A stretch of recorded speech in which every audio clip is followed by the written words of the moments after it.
नमस्कार, स्वागत है आपका द न्यूज पर। मैं हूं आपके साथ शेरिन। लोकसभा चुनाव की तीसरे चरण की वोटिंग के बावजूद भी लगातार विपक्ष और टीएमसी पार्टी की लगातार बौखलाहट जो है वो सामने आ रही है। जी हां, जहां कभी प्रधानमंत्री नरेंद्र मोदी को लेकर तमाम बयान देने वाली टीएमसी की तरफ से अब फिर एक बार इलेक्शन कमीशन पर उठाए गए हैं सवाल। जी हां, टीएमसी ने अब इलेक्शन कमीशन से जो है वो फिर एक बार ब्यौरा मांगा है और कहा है कि पहले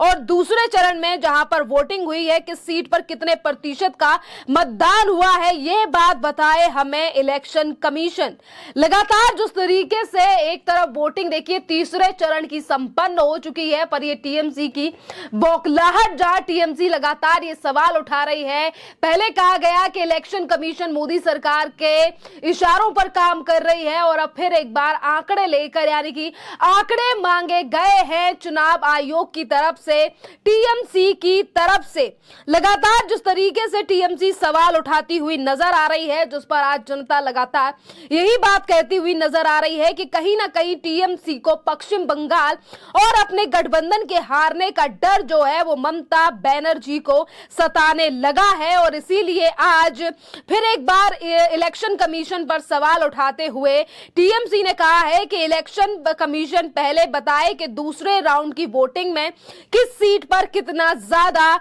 जो है वो मतदान हुआ है। और टीएमसी ने ये मांग जो है वो इलेक्शन कमीशन के चीफ यानी कि राजीव कुमार से की है। लोकसभा चुनाव में पहले और दूसरे चरण की वोटिंग का आंकड़ा चुनाव आयोग ने कई दिनों के बाद अपडेट किया था, जिसको लेकर पश्चिम बंगाल की मुख्यमंत्री ममता बनर्जी ने पहले भी कई बार सवाल उठाए और अब टीएमसी पार्टी ने मुख्य चुनाव आयुक्त यानी कि राजीव कुमार से मांग की है कि हर लोकसभा क्षेत्र का वोटिंग प्रतिशत जो है वो शेयर किया जाए। ममता बनर्जी की पार्टी यानी कि टीएमसी ने कहा है कि चुनाव आयुक्त ये बताए कि पहले और दूसरे राउंड की वोटिंग में किस सीट पर कितना ज्यादा मतदान हुआ है, असल में कितने मतदाता हैं और कितने लोगों ने वोट डाला है, और इसके अलावा वोटिंग प्रतिशत पर फाइनल आंकड़ा जारी करने में देरी क्यों हुई, इसको लेकर भी फिर एक बार सवाल उठाया गया है।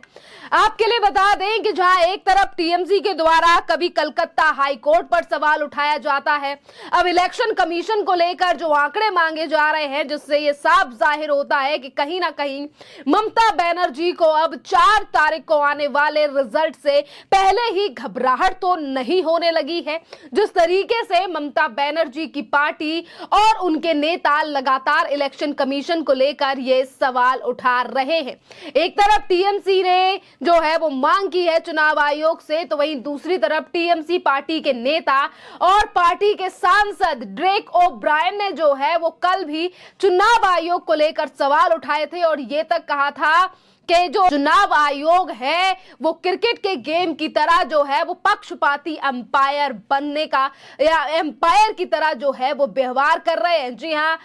ड्रेक ओब्रायन ने जो है वो इलेक्शन कमीशन की तुलना क्रिकेट के खेल से पक्षपाती एम्पायर से की। ड्रेक ओब्रायन ने एक ट्वीट करके कहा कि टीएमसी द्वारा मुख्य निर्वाचक आयुक्त को पत्र लिखकर लोकसभा चुनाव के पहले 2 चरणों के मतदान प्रतिशत के आंकड़े को सार्वजनिक करने का अनुरोध करने के बाद जो है ये एक दिन बाद ट्वीट आया है। मीडिया रिपोर्ट्स के मुताबिक आपके लिए बता दें कि टीएमसी नेता ड्रेक ओब्रायन ने मंगलवार को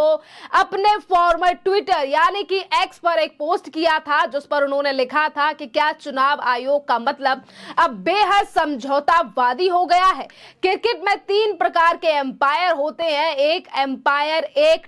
थर्ड एम्पायर और एक पक्षपाती एम्पायर। राज्यसभा में तृणमूल कांग्रेस के नेता राज्यसभा सांसद हैं ड्रेक ओब्रायन, और उन्होंने जो है वो कहा है कि चुनाव आयोग के कामों से ज्यादा लोगों को यह विश्वास हो रहा है कि इलेक्शन कमीशन तीसरी कैटेगरी में बैठता है। लगातार इलेक्शन कमीशन पर सवाल उठाने वाली पार्टियां वही हैं जो कभी इलेक्शन कमीशन पर 2014 से पहले सवाल नहीं उठाती थी। और बात अगर हम आंकड़े शेयर करने की करें, जिस पर आज टीएमसी लगातार सवाल उठा रही है, तो देखिए लोकसभा चुनाव चाहे 2024 2019 के हों या 19 के हों या इससे पहले 14 के हों या उससे भी पहले हों 2009 के, हर बार ही जो है वो इलेक्शन कमीशन की तरफ से डेटा जो है वो इतने ही दिनों में शेयर किया जाता है। पर आज गठबंधन की जो इंडिया गठबंधन है, आज वो लगातार आखिरकार इलेक्शन कमीशन को लेकर सवाल क्यों उठाता है। कभी जो है वो कोर्ट संस्था और तमाम चीजों को लेकर मोदी सरकार पर इल्जाम लगाए जाते हैं और अब इलेक्शन कमीशन को लेकर ममता बनर्जी की पार्टी सबसे आगे है, जो कि अब लगातार इलेक्शन कमीशन पर सवाल उठा रही है और आंकड़ों को लेकर भी आज बौखलाहट टीएमसी की लगातार सामने आ रही है। तृणमूल कांग्रेस ने बीते सोमवार को मुख्य चुनाव आयुक्त राजीव कुमार से लोकसभा चुनाव के पहले 2 चरणों के लिए लोकसभा क्षेत्रवार मतदान प्रतिशत की तत्काल जानकारी देने का आग्रह किया था और इसके साथ ही डेटा जारी करने में देरी का स्पष्टीकरण भी पहले मांगा था। यानी कि जब पहले दूसरे चरण के चुनाव हुए तभी भी इस तरीके की बातें की गई और फिर एक बार जो है उन्हीं बातों को टीएमसी के द्वारा दोहराया जा रहा है। यानी कि बात अगर विपक्ष की जाए तो कभी कहा जाता है कि ईवीएम को हैक कर लिया गया है, ईवीएम से वीवीपैट को लेकर जो है वो सुप्रीम कोर्ट में याचिकाएं डाली जाती हैं। पिछले ही दिनों जो है वो कोर्ट से भी बड़ा झटका जो है वो वीवीपैट और ईवीएम को लेकर इन तमाम विपक्षी पार्टियों को लगा था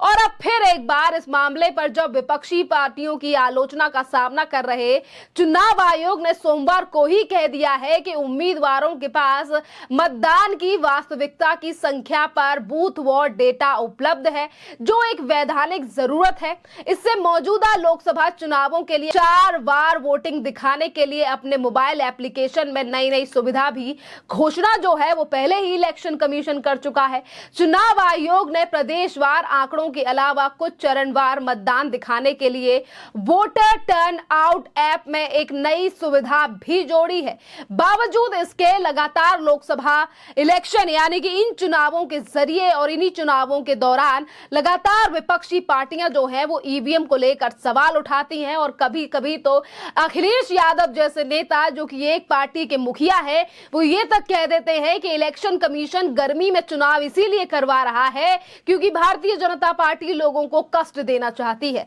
इस तरीके के आरोप भी आज इलेक्शन कमीशन पर वो गठबंधन जमा रहा है या डाल रहा है, लगा रहा है, जो गठबंधन ये कहता है कि हम तो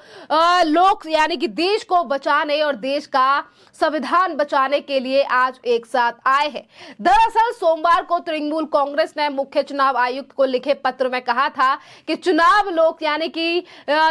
आयोग लोकसभा 24 के आगामी आम चुनावों के चरण 1-2 के लिए डाले गए वोटों के संसदीय क्षेत्रवार सटीक आंकड़े तत्काल प्रस्तुत करे। इसके साथ ही ये भी बताए कि मतदान रिपोर्ट जारी करने में इतनी देरी क्यों हुई और उन्हें 30 तारीख यानी कि 30 अप्रैल 2024 को इतनी देरी में जारी क्यों किया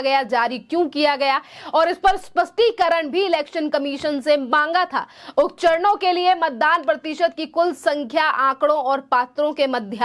मतदाताओं की कुल संख्या का भी ब्यौरा दे। देखिए लगातार जो टीएमसी के द्वारा सवाल उठाए जा रहे हैं, जिस पर आज सवाल जनता ये भी उठा रही है कि जो ममता बनर्जी की पार्टी के नेता जो पश्चिम बंगाल में लगातार वोटर्स को धमकाने की बात कह रहे थे, क्या टीएमसी उन तमाम चीजों के बारे में जानने का प्रयास कर रही है कि किसने वोट डाला, कहां पर कितनी ज्यादा वोटिंग हुई? क्योंकि जिस तरीके से लगातार विपक्ष जो है वो हताश होता हुआ दिखाई दे रहा है, क्योंकि एक तरफ देश में तीसरे चरण की वोटिंग हो चुकी है और वहीं दूसरी तरफ इस तरीके का व्यवहार और बयानबाजी इलेक्शन कमीशन को लेकर, जिस पर अब लगातार सवाल विपक्षी पार्टियों पर ही जनता उठाती हुई दिखाई दे रही है और ये तक कह रही है कि ये 2024 यानी कि आने वाले 4 जून से पहले ही हार की जो डर है वो आज विपक्ष को लगने लगा है, जिसमें ममता बनर्जी की पार्टी भी शामिल है। खैर, इस पूरे मामले पर आप लोगों की जो भी राय हो, आप हमें कमेंट कर जरूर बताइए।